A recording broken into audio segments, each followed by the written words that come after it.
얼마 전 한 부교님과 이야기를 나누게 되었습니다. 근래에 있던 자신의 일상을 이야기하다가 어려운 마음을 꺼내놓습니다.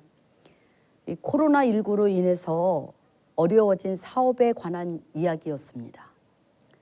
하는 사업이 잘 안 되는 것도 어렵지만 무엇보다도 사람의 소리에 상처를 입어 힘들어했습니다.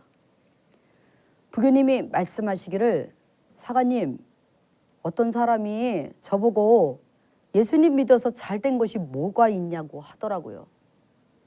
그리고 코로나19 때 사업을 하려면 교회를 다녀도 큰 교회를 다녀야지 사업에 관한 정보도 얻게 되고 급하면 급전의 도움도 얻을 수 있지 라며 핀잔을 주더랍니다. 그렇게 말한 그분 엄청난 부자라 하더라고요. 가만 듣던 제가 뭐라고 말했는지 아십니까? 부교님, 예수 믿고 망했다는 소리네요. 그랬더니 맞아요, 그 소리지요. 그런데 어쩌지요? 저도 그 예수님 믿고 망했는데요. 그런 말씀하신 분 입장에서 보면 저는 쫄딱 망했는데요 라고 말했습니다. 그러자 그분도 저도 깔깔거리며 웃게 되었습니다. 이런 이야기는 제가 목회 초년 때도 들었었는데 목회 30년이 가까워오는 지금에도 이런 이야기가 여전히 들려오는 것이 씁쓸했습니다. 대화를 하며 생각난 말씀으로 이야기를 끝냈습니다. 부자가 하나님 나라에 들어가기가 얼마나 어려우면 예수님이 낙타가 바늘길을 통과하는 것에 비유하셨겠어요. 세상 사람들이 말하는 부자가 아닌 주 앞에서 바른 생활 부자만이 하나님 나라에 들어갈 수 있다는 뜻이겠지요. 부교님이 그분으로부터 그런 이야기를 들으셨다면 제가 보기엔 칭찬으로 여겨집니다. 사업을 하시되 넓은 세상의 방법이 아닌 예수님을 염두에 두고 사업하셨기에 손해도 있으셨을 것이고, 그렇지만 부교님, 주 안에서 건강하게 살고 계신 부자 맞다고 말씀드리고 싶습니다 라고 위로를 드렸습니다. 그런데 우리 부교님께 핀잔을 주었던 그분도 교회는 다니신다고 하더라고요. 그 말에 저는 또 한 번 소리 없는 웃음을 웃었습니다. 저희 부교님의 사업에 대해서 쓴소리를 했던 그분, 성도는 아니지요. 교인은 될 수 있어도. 교회는 다니지만 그 대가로 세상껏 얻으려는 종교인으로 생각되어집니다. 사람은 누구나 어떤 일을 할 때 그에 상응하는 대가를 바라고 삽니다. 군우 여러분도 혹시 평생 예수님을 믿는다는 것에 대해 우리가 받을 보상이 무엇일까를 생각해 보신 적 있으십니까? 신앙 상담을 한 부교님, 예수님 따라 산다고 살다가 훅 하고 들어온 세상의 조롱 앞에 마음이 멍들었습니다. 순간 흔들렸을 것입니다. 그럼에도 너 주 안에서 잘 살고 있어 라는 주님의 음성이 종을 통해서 들려지길 원하셨던 것입니다. 오늘 혹시 이 흔들림 앞에 누군가 위태하게 서 있다면 오늘 말씀을 통해서 주님이 주시는 보상 같은 위로가 있기를 소원합니다. 오늘 본문은 한 청년의 이야기로 시작됩니다. 한 재물 많은 청년이 예수님을 찾아와 영생에 대한 질문을 하는 것으로 시작됩니다. 19장 16절에 어떤 사람이 주께 와서 이르되 선생님이여 내가 무슨 선한 일을 하여야 영생을 얻으리이까? 그의 질문에 예수님은 17절서부터 19절까지 말씀을 하십니다. 예수께서 이르시되 어찌하여 선한 일을 내게 묻느냐? 선한 일은 오직 한 분이시니라. 네가 생명에 들어가려면 계명들을 지키라. 이르되 어느 계명이 오니까? 예수께서 이르시되 살인하지 말라, 간음하지 말라, 도둑질하지 말라, 거짓 증언하지 말라, 내 부모를 공경하라, 내 이웃을 내 자신과 같이 사랑하라 하신 것이니라. 예수님은 그에게 영생을 얻으려면 하나님의 계명들을 지킬 것을 말씀하십니다. 그런데 이 청년 뭐라고 답합니까? 이미 이 계명들을 다 지켰다라고 말합니다. 20절에 이 모든 것을 내가 지켰사온데 아직도 무엇이 부족하니까? 대단한 청년 아닙니까? 하나님의 계명을 부족함 없이 지켰다는 것이에요. 그런 그에게 예수님께서 한 말씀을 더하십니다. 21절 말씀에 보니 예수께서 이르시되 내가 온전하고자 할진대 가서 내 소유를 팔아 가난한 자들에게 주라. 그리하면 하늘에서 보화가 내게 있으리라. 그리고 와서 나를 따르라 하시니. 청년 보고 그가 가진 것을 다 팔아서 가난한 자에게 주라 하십니다. 그리고 예수님을 따를 것을 요구하십니다. 말씀을 들은 이 청년 근심하며 떠납니다. 그에게는 재물이 많았기 때문이라고 나와 있습니다. 어쩌면 부자 청년은 그 어려운 하나님의 계명을 다 지키며 살아왔던 자신의 삶을 예수님이 칭찬해 주시기를 기대했을 것입니다. 그리고 그 보상으로 구하는 영생을 주셔야 한다고 바랐을지도 모릅니다.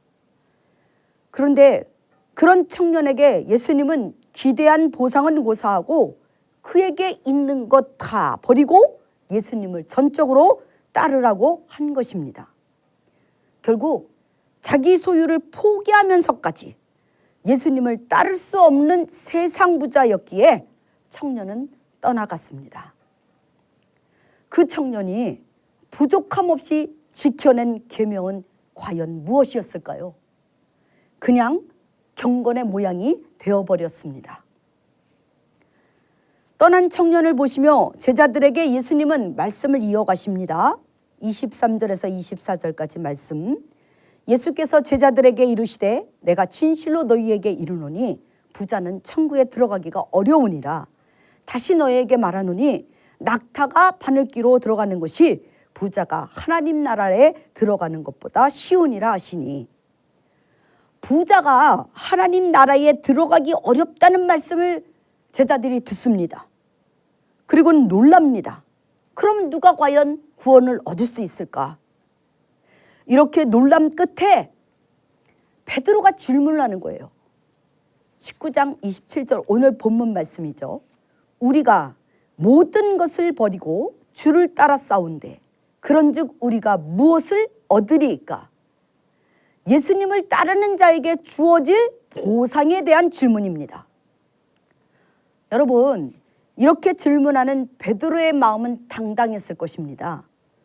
돈 많고 유능한 청년도 가진 것 포기하지 못하고 예수님을 따르지 못하는데 모든 것을 버리고 주님을 쫓고 있는 자신과 제자들은 얼마나 대단해 보였겠습니까?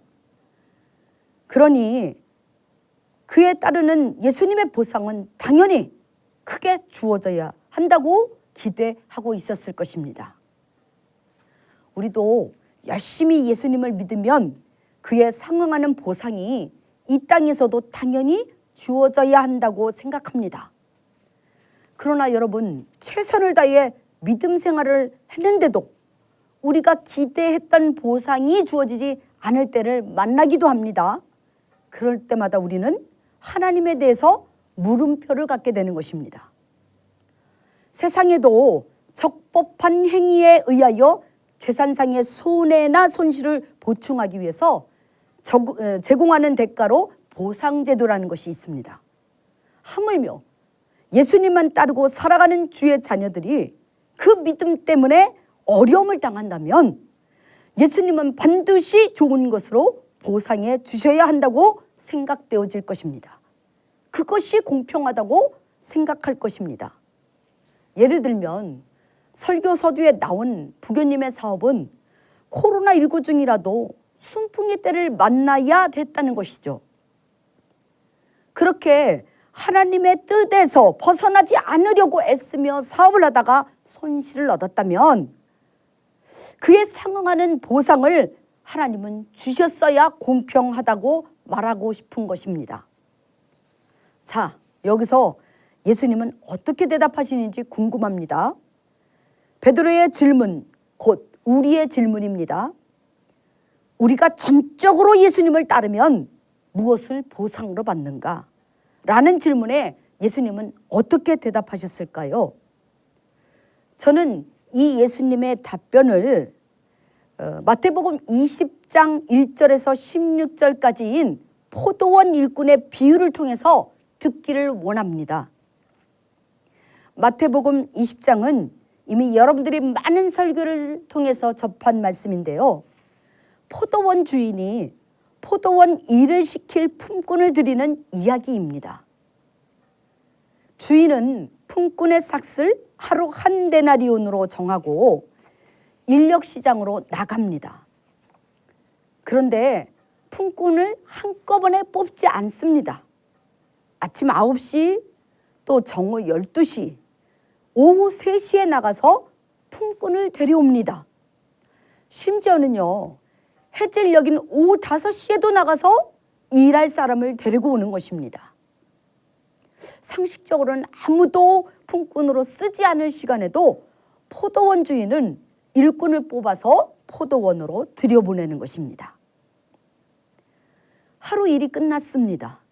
날이 저물자 포도원 주인은 청지기에게 품꾼들에게 삭을 나눠주라고 하는데 나중 온 자부터 시작해서 일찍 온 자 순으로 주라는 거예요. 그리고 또 가만 보니까 오후 5시에 온 자들이 나와서 한 데나리온을 받습니다. 그러니까 먼저 온 자들은 일찍 왔기 때문에 더 많은 품삯을 받을 것을 기대하고 있는 거예요.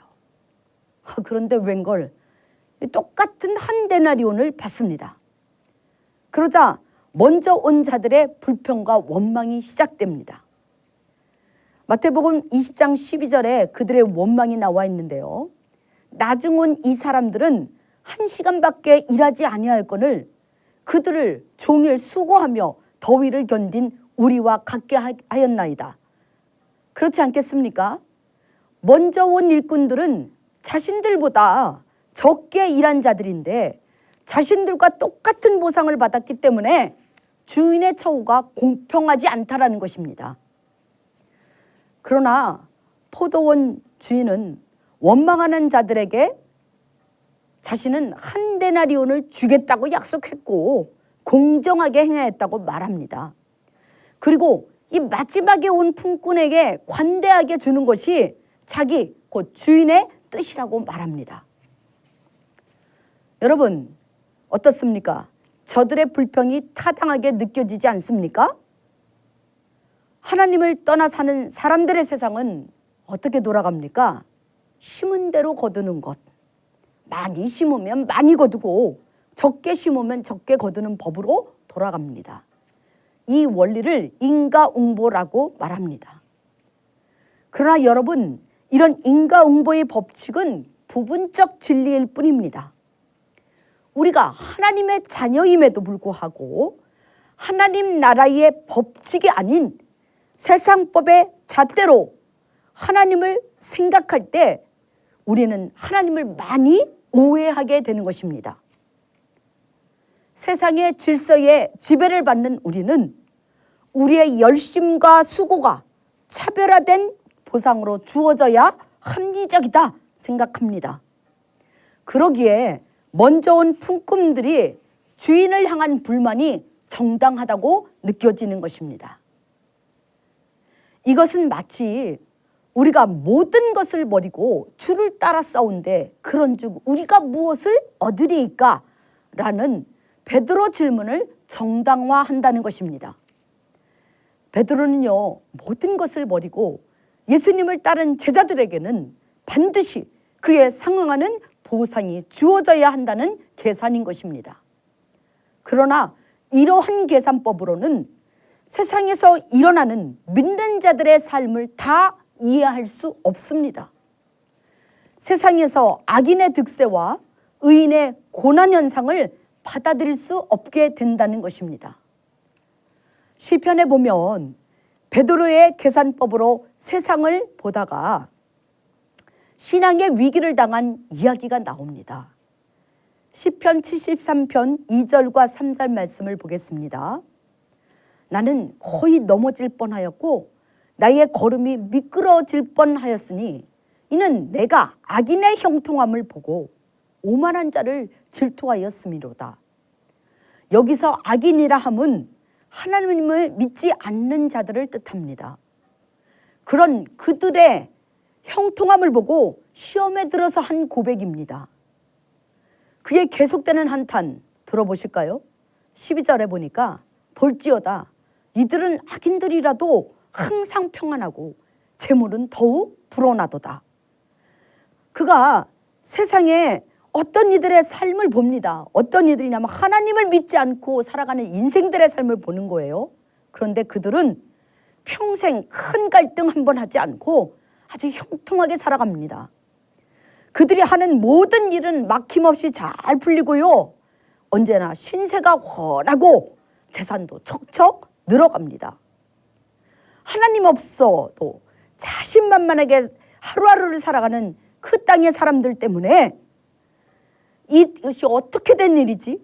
하나님이 운행하는 세상이 맞는가? 라고 의문을 품게 되는 것입니다. 그리고 이런 생각이 스멀스멀 올라옵니다.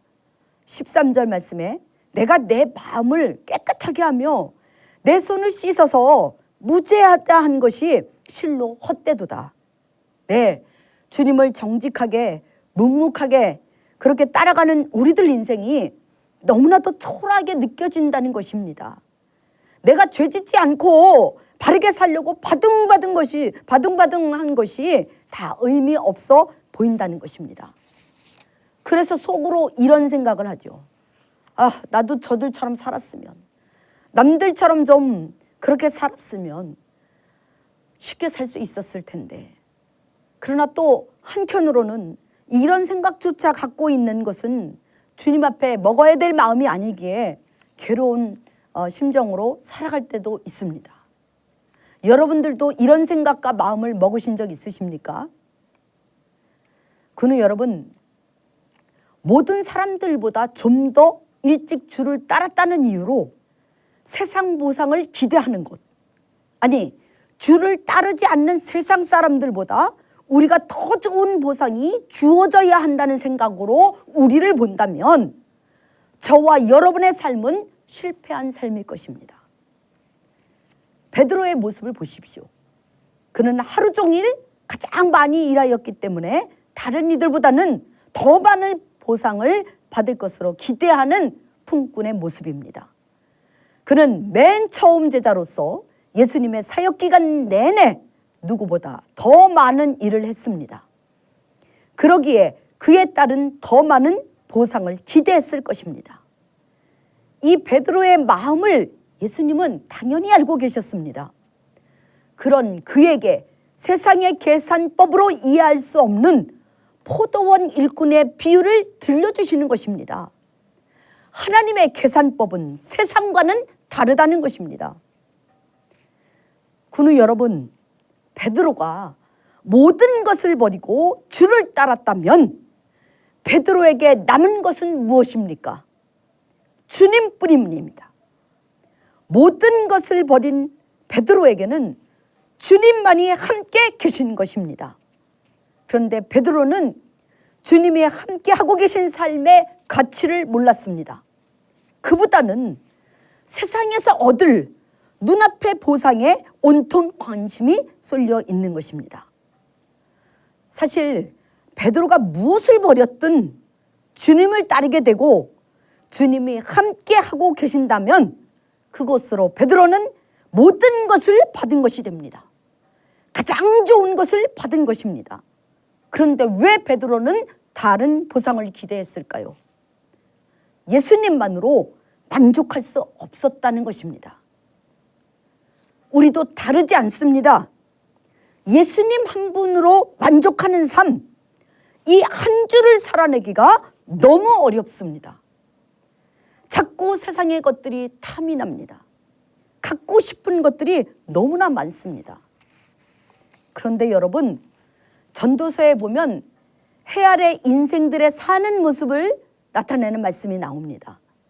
전도서 1장 8절에 보면 모든 만물이 피곤하다는 것을 사람이 말로 다 할 수 없나니 눈은 보아도 족함이 없고 귀는 들어도 가득 차지 아니하도다.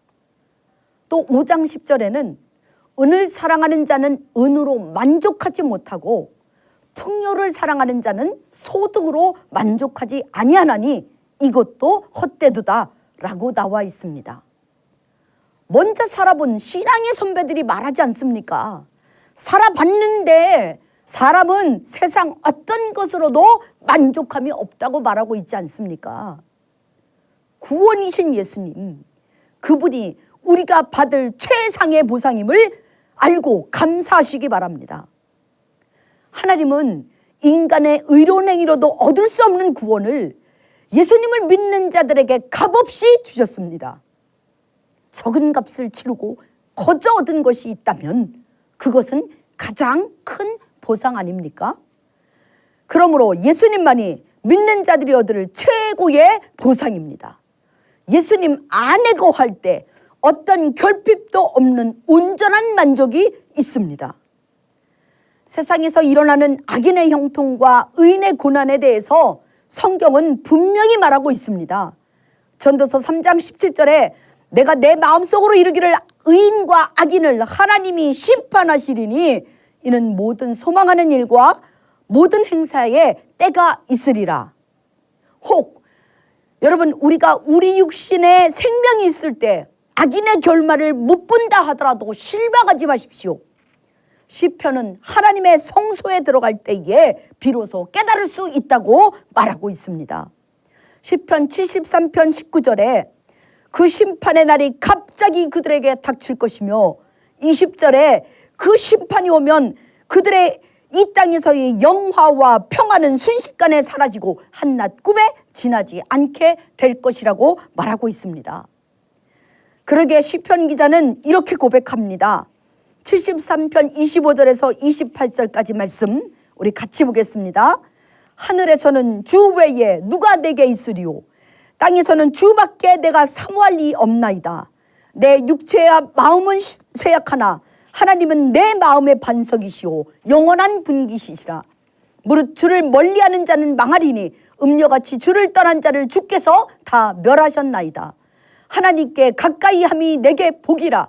내가 주 여호와를 나의 피난처로 삼아 주의 모든 행적을 전파하리이다.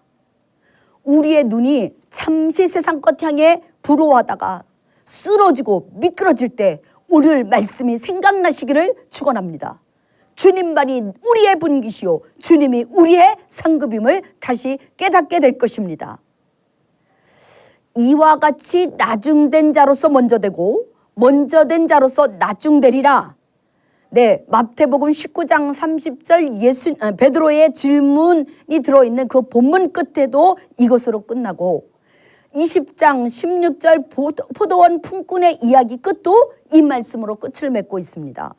그러기에 저는 베드로의 질문에 대한 예수님의 답변을 포도원 일꾼에서 찾은 것입니다. 오늘 설교의 결론입니다. 군우 여러분, 하나님 나라를 위해 많은 것을 포기하고 수고한 것들에 대해 보상 기대를 가지고 살아가는 자는 하나님 앞에 보잘것없는 자, 곧 나중된 자로 드러날 것입니다. 그러나 진리 대신 예수 그리스도의 한 분으로 만족하며 세상 보상에 연연하지 않고 살아가는 저와 여러분은 하나님 앞에서 큰 자, 먼저 된 자로 인정될 것입니다. 오늘 하루 안개같이 사라질 세상 보상에 마음 두지 마시고 세상보다 크신 하나님만으로 만족하는 삶 되시기를 주의 이름으로 축복합니다.